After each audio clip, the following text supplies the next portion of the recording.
Hi there, Taurus. Thank you for joining me for your weekly forecast for week commencing the 18th of January. You may have found yourself feeling quite engaged by life at the start of this year, really in the mood to make some changes.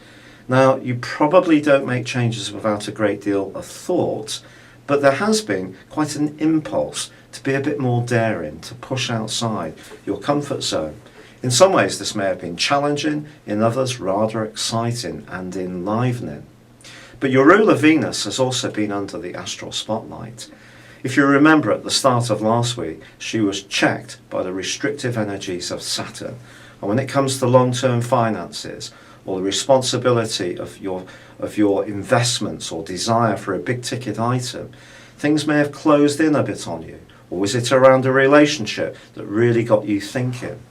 Later in the week, Venus was being buzzed by Uranus, and some of the things that came into your consciousness may have surprised you about how you feel about someone, or it could be about a mystery admirer, or even someone from your past may still be holding a candle deep within your subconscious more than you had realized.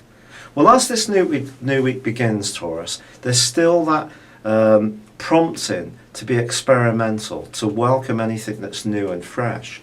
If you have travelled somewhere in the early part of 2016, especially somewhere that's quite exotic, you may have had an absolutely brilliant time and found it very enriching. But if you've been learning a foreign language, reading up about a new subject, or becoming much more informed in a more academic environment, that wouldn't be a surprise. But this week, Venus is squaring up to Jupiter. Now, when these two get together in this kind of way, it can almost trick us into being a bit lackadaisical in our approach, and that's something you need to be conscious of this week. And as you approach things, certainly in the first half of the week, don't take relationships too much for granted. You may find yourself strongly attracted towards someone, perhaps that started last week, but you need to be realistic about their suitability in terms of a long-term partner, if that is what you want. If you're wanting to live in the moment and have some fun, you may be quite happy to just surf the moment and have quite a sensual time of it. But by Thursday of this week, the Sun relocates right to the top of your horoscope, your 10th solar house, known as the midheaven.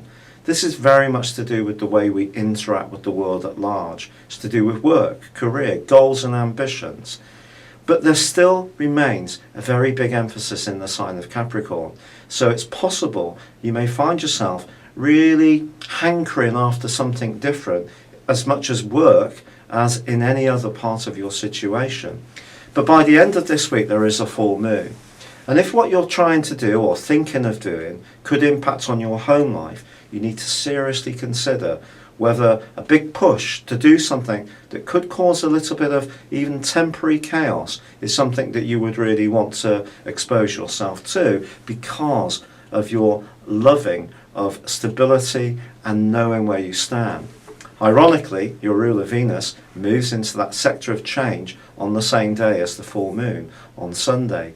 And if you do need to get to the bottom of what that relationship was about or is about, this is going to see you in quite a probing mood, really wanting to winkle out what the reality is.